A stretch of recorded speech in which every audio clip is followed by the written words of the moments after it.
All right, you have adoption questions, and today I am sharing the answers to all of the questions I received. So let's jump on into the video. Hey there, welcome back to my channel. If you're one of my subscribers, thank you so much for coming back. I appreciate you so much. And if you're new here, my name is Katie, and I am an adoption consultant, and I work with families who want to adopt waiting children from foster care.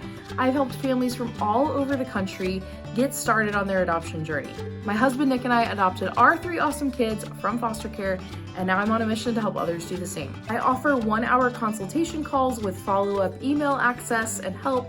So if that interests you at all, definitely check out the link in the description below. I would love to work with you. I do have pretty limited availability running from January until May of this year.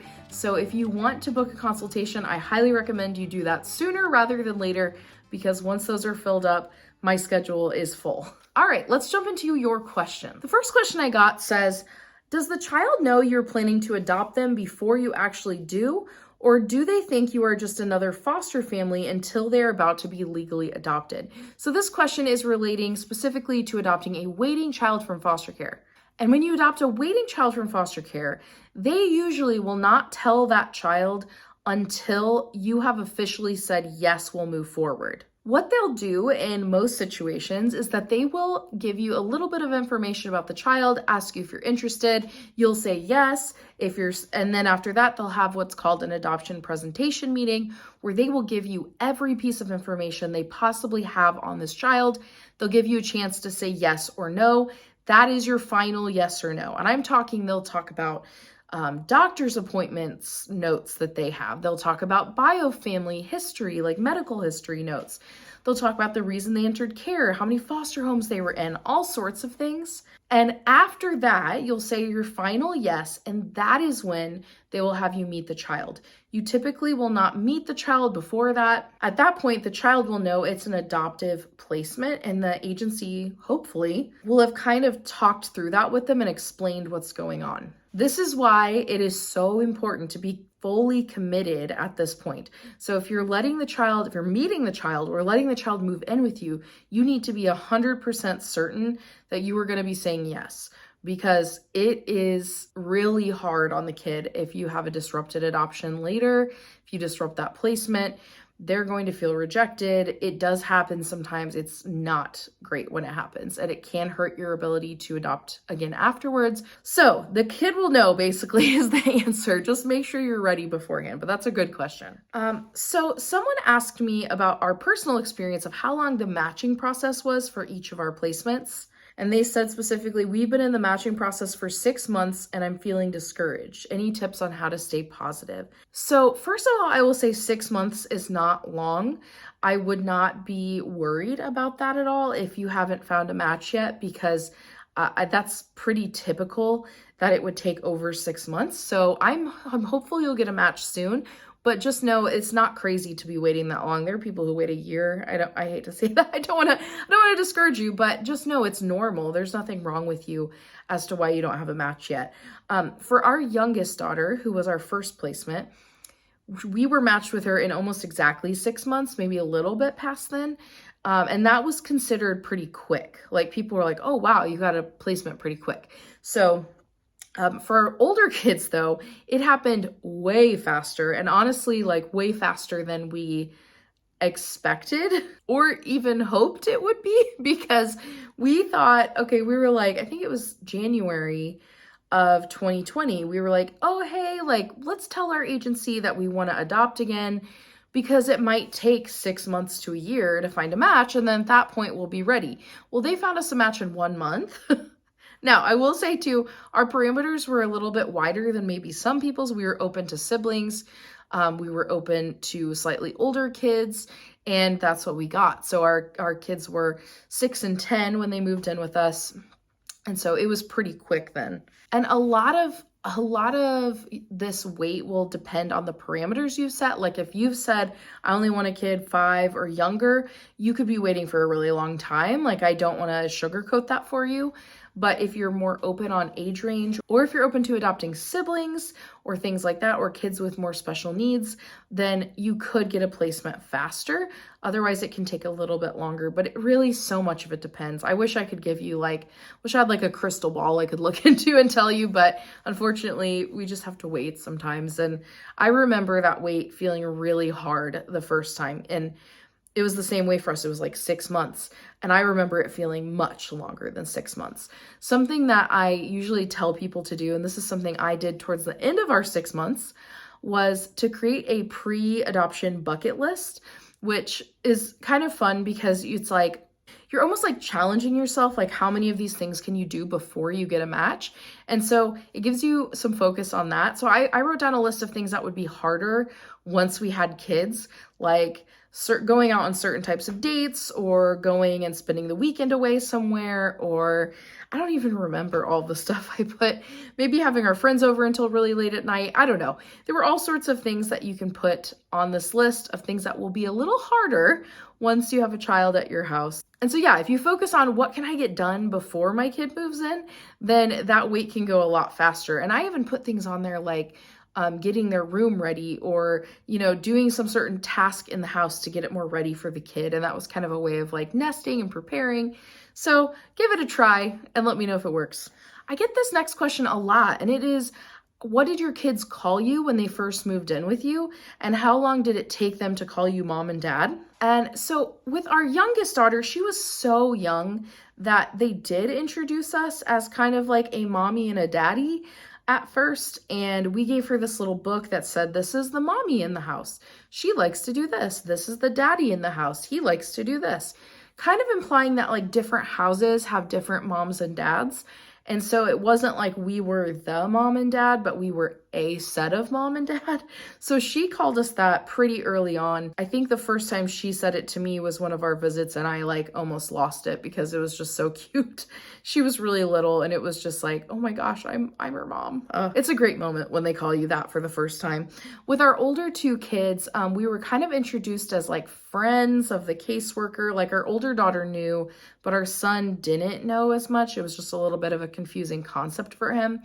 And so we were like friends of the caseworker, and we went and visited a few times. With our oldest daughter, like I said, she knew that night that we were like her potential adoptive family. Well, I say potential, but we were already committed. And so she called me mom like the first night, which I just like teared up and cried afterwards because I was not expecting that. But yeah, so it can happen really fast. I know for some families, they'll give them the option. I think it's always a good idea to not make kids feel pressured to call you mom and dad at first, because that might feel like torn loyalties or things like that, and they don't really know you yet. So you can give them some options. Like I could say, you can call me Miss Katie, or you can call me mom, like whichever one you're comfortable with. I'm good with either. You call me Aunt Katie, you could call me, give them some options of things they could call you just as they adjust into it. But chances are, if they really are excited about being adopted, they're going to call you mom and dad probably pretty quickly. But like I said, it can vary. So give them that comfort range that they can use. Number 4 is, how has adoption from foster care changed your life the most? Well, I had 0 kids and now I have 3. That's the biggest change, to be honest with you. I think any way of adding kids to your family, whether through birth or through foster care or adoption, it's going to be crazy when you go from 0 to 1. It changes your life completely. Like nothing's the same anymore. You can't just like leave whenever you want. You have to have a babysitter. You have to take your kid with you. Like there's just a lot of added responsibility. There was a stretch of time in the post-adoption period where I really struggled mental health wise. And I think there was this feeling of like being trapped. And I think a lot of moms will feel this way at times. Like you can love your kids and enjoy being with them, but still have this feeling of like, I can't just go do something I wanted to do. Like I'm kind of like tied down more. And I say that as like, I was married for a long time before. I didn't feel tied down being married. But I think when you have kids, there's just like all this responsibility. And I was a working mom, and it was just like a lot. So I worked through a lot of that. And now I feel like much more at peace. I don't feel trapped. I feel like very comfortable and happy with our lifestyle. But yeah, I mean, it changes a lot. I think a big thing is you're always aware of others' emotions, and you kind of have to be. Oh my gosh. How long has this hair been like this? Whatever.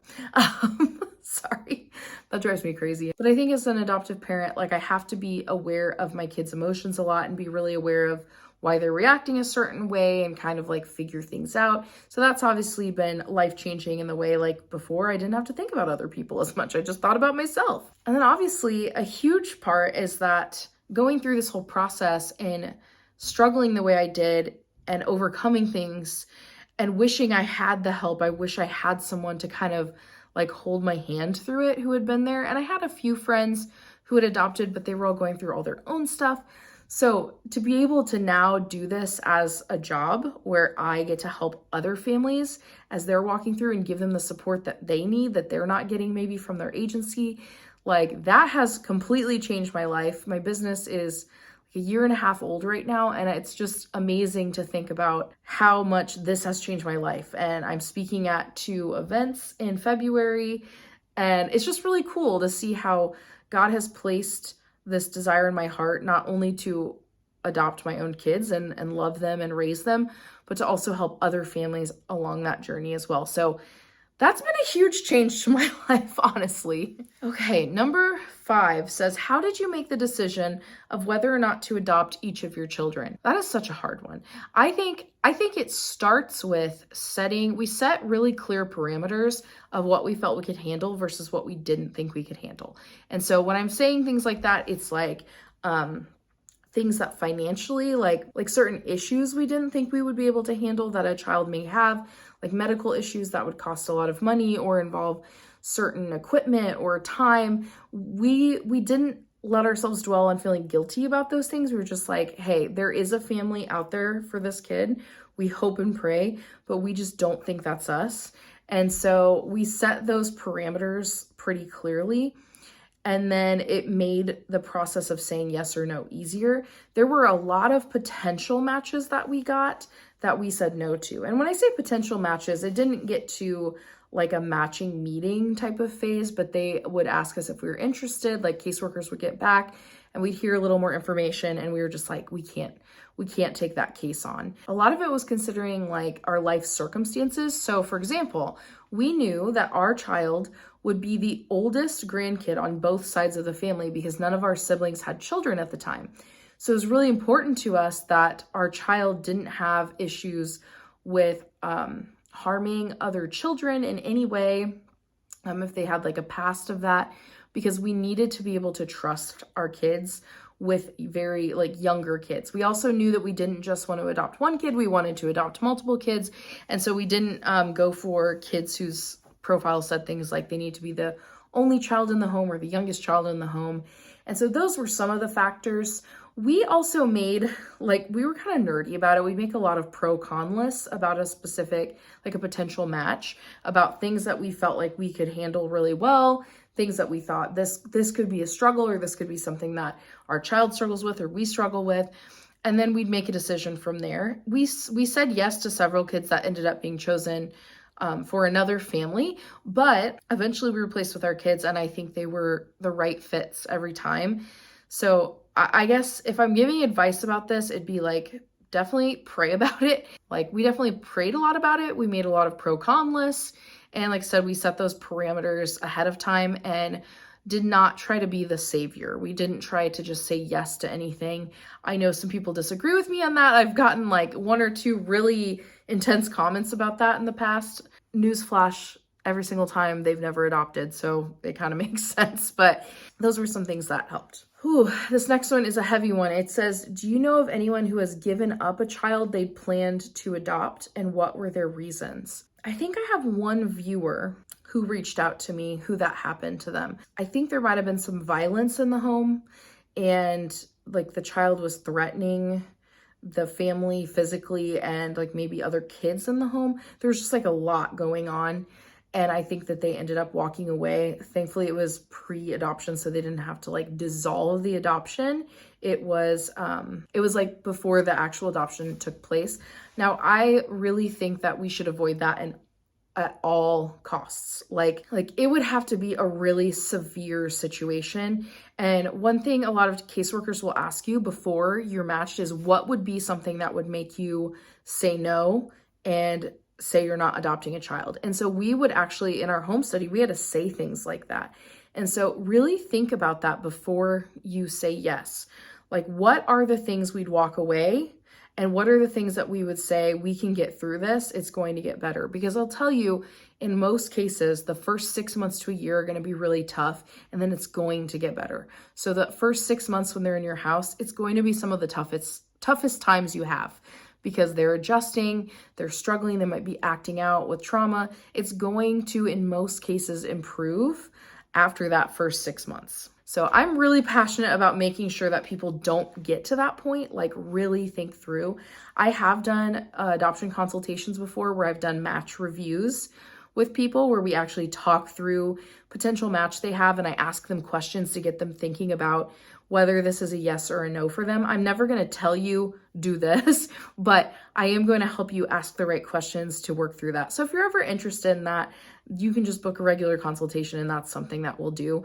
I really enjoy doing that because I think it's good to have someone else kind of walk you through and talk you through the process. Another question I have is, have you ever had a child with RAD or RAD-like symptoms? Negative attention seeking, angry, little to no empathy. So if you don't know what RAD is, it's reactive attachment disorder.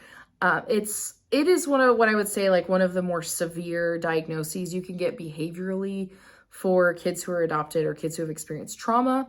So I have friends who have kids with RAD, and the type of RAD they have is where it's like they will do anything to kind of avoid getting love. So they will try to hurt you, they will damage property, they will do all, like, threaten all sorts of things, because like it's almost like love hurts them, like, because they didn't have those attachments. So they're constantly trying to protect themselves. I'm probably not explaining this super well.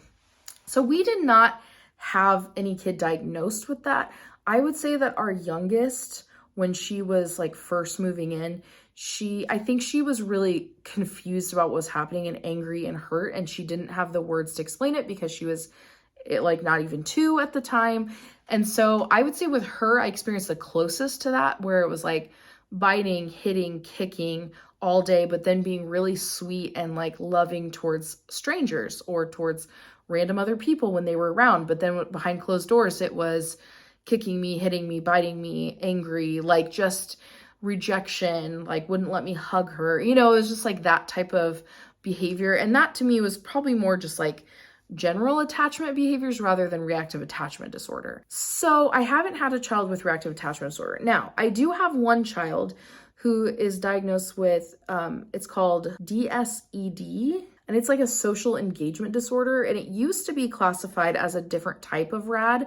So the type of RAD I talked about before is they're like pushing people away and they don't want the love. And the other type is like indiscriminately giving love to anyone who pays any attention to them. So in that case, there's like a lack of boundaries. There can be like constant talking to adults they don't know, hugging people, hanging on people, like physical boundaries aren't respected or aren't in place. And just a general, like, I'll attach to anybody instantly. And that's not great either, but it's not like that exact type of RAD. So long answer, but that is what I would explain. So I have friends who have children who have experienced much more severe behaviors than what my kids have exhibited. My kids have had some difficult times and some difficult behaviors, but I know it can be much worse. And I struggle with that. Like, as an adoption consultant, I'm like, how can I help people when I didn't fully,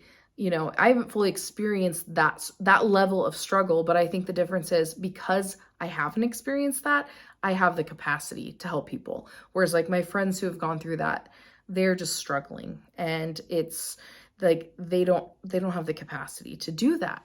So I always like to tell people, like, expect the worst and hope for the best when it comes to adoption, because you never know. Like, my friend who has a child with RAD, they were not told the child had RAD. That diagnosis came later. So Okay, this is another question about matching. It says, if we're on the fence, does that mean we should definitely say no? Or should we get more information about the child and think on it?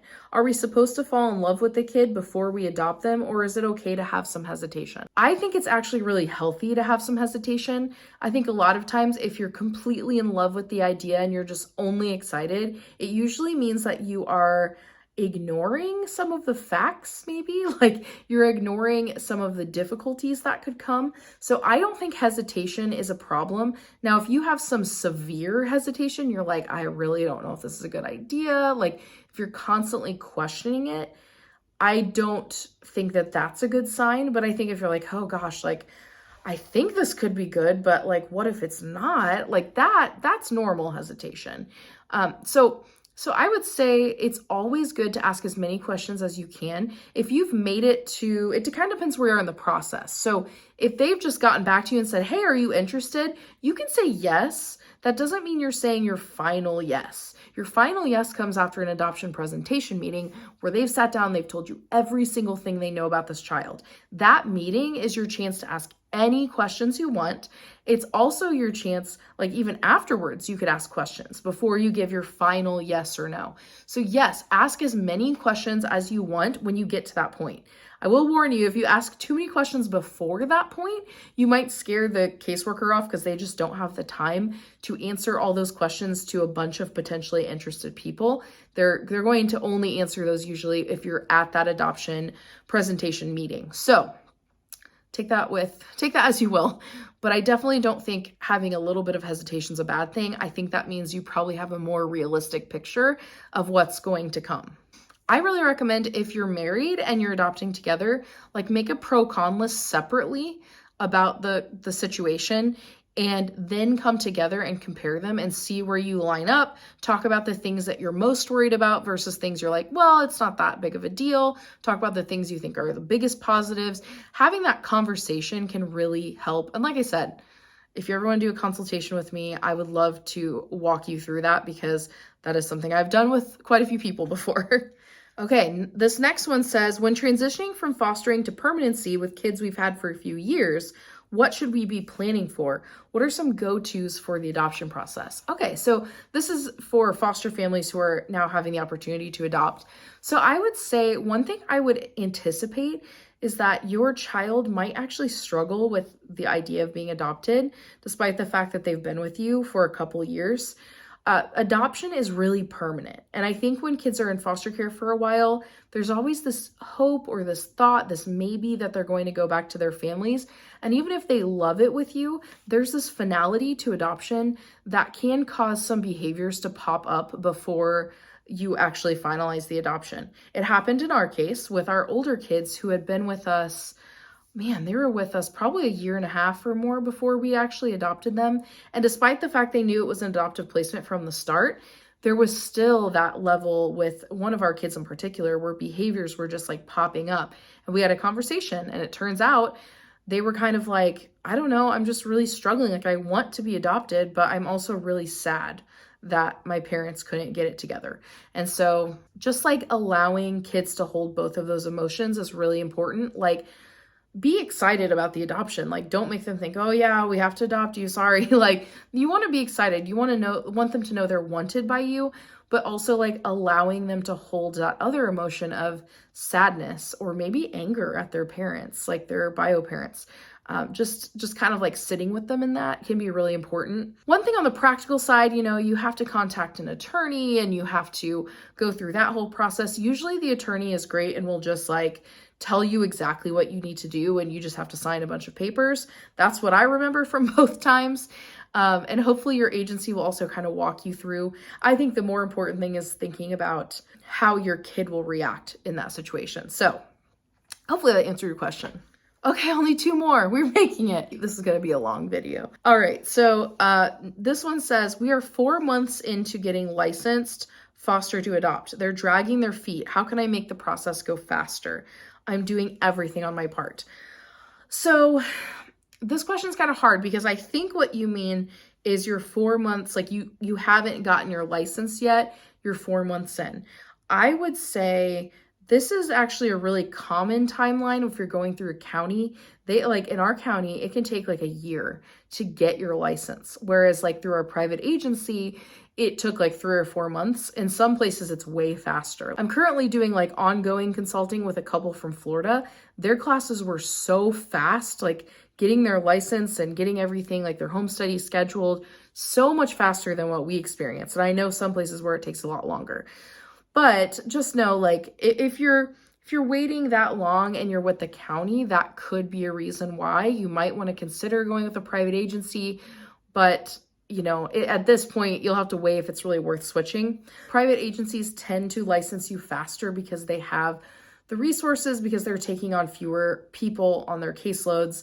And so they're able to make it work for you. Whereas in the county, you have high turnover rate. They're really focused on like foster care, getting kids in foster homes. And so it can take longer, unfortunately. But I wouldn't say 4 months is like outrageous, at least not to me. I think that it took us around that long for that to happen. So I guess to me, it would kind of depend, like, yeah, like I said, where you are. Have you already submitted your license and you're waiting on it? Are you just like still taking classes? I feel like I need a little more information to answer that better, but hopefully that helps a little bit. So I guess 2 pieces of advice there. Number 1 is just try to be as patient as possible, especially if you're working with the county. Like they're not dragging their feet on purpose in most cases to try to make your life harder. They are just really overworked and underpaid. And so, you know, they just might not have the manpower to make it happen that fast. But if you're really unhappy, another opportunity is that you could go with a private agency if you're currently with the county. So there's kind of 2 sides to that. I mean, I would say if it stretches out longer than like 6 months, yeah, that would be pretty frustrating. I think you could follow up with them, just be really kind and patient in your responses. And usually they're willing to help as long as they can. All right, this last one is really intense, but I'm going to answer it. It says, do you have regrets about adopting from foster care or having kids? Anything you wish you could change? I should have ended on a cheerier one than that.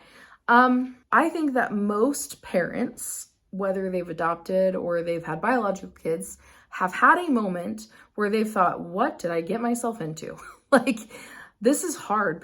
Like, parenting in general is just not for the faint of heart. It's a hard job. It is really hard. It's not just like being responsible for a human logistically, it's like emotionally, behaviorally, like you are shaping this child. There's so much pressure to that if you mess up, you know, everyone talks about their childhood trauma and how it affect their whole lives. And you're like, I don't want to add to that trauma. Like I constantly am asking myself, what are my kids going to say about me in therapy someday when they're grown-ups? And my therapist was like, it doesn't matter. Even the best parents, like their kids are still going to have something to say in therapy. Like, okay. That is kind of comforting, but you know. So I really think that if we're honest with ourselves, we've all had a moment as parents where we've been like, oh my gosh. And I think especially as an adoptive parent, for us, adoption was plan A. It was what we wanted to do. And so there are times where I've had to tell myself, like, Katie, you chose this. Like, you didn't just like, oops, got pregnant. Like, you went to all these classes, you got a license, you had to fill out tons of paperwork. You had to like do this whole waiting process and you went on this emotional roller coaster. Like, you chose this. And so I think that moment has crossed my mind before where I've been like, oh my gosh, what have I done? But it's such a fleeting moment. And I think what it comes down to is I believe that God calls us to do difficult things. And just because it's difficult doesn't mean it's wrong to do. In fact, I think a lot of times these really difficult tasks we're asked to take on are some of the most important work we can do. And I absolutely love my kids. And I'm just amazed when I look and I see how far they've come and how far we've all come as a family, like in terms of our bonding and our connectedness. And I don't know. So I guess I don't think looking back, I wish much was different. I think we needed to go through a lot of the growing pains. I would say, honestly, the biggest regret I have is that I didn't do therapy in our first adoption. I really needed it then. I was struggling with like post-adoption blues, post-placement blues really badly in our first adoption. And it really impacted the way I was able to parent. And I like, you know, then it was like our relationship got better and I was like, oh, I'm fine. And then we adopted again and it was like, bam, here are all these feelings again. And so I did do therapy then and I got help and I, you know, got my diagnosis of anxiety and all these things, and it was so helpful. But I really, if I have one major regret, it's that I didn't get that help sooner, because I really think it could have made the first several months of the next placement better. I think it could have helped like my daughter, even my youngest daughter, in her adoption process, if I had just been able to be more healthy emotionally, because I just struggled more than I expected to. So I absolutely do not regret adopting our kids, but I think there's that, there are those passing thoughts I think all parents have, are like, what? I chose this. Like, this was the life I chose. and you have to be like, there's a reason. I love them. And you have those sweet moments, and it reminds you. I try to keep it very real. Like, I don't sugarcoat what adoption is like or what parenting is like, because I just don't think that's helpful. I know some adoptive parents who I would see like their Instagram feeds, and I would think, oh my gosh, like they're doing so much better than me. Like they love being an adoptive mom so much, and I'm struggling with it. And then I would talk to them in real life, and they'd be like, oh, I'm struggling so much. And so I always made it my goal to just be really transparent about struggles that I've had. And so hopefully you feel that through my videos. So those are the questions that I got. If I missed your question somehow, it's very possible like you wrote one later. You can feel free to put that in the comments below, and I'll add it to my list of video topics, because I'm always looking for things that would be helpful for you. If you like this video, please click that thumbs up button and subscribe to my channel. It really helps others find my content and people who are interested in adopting to kind of get the information they need.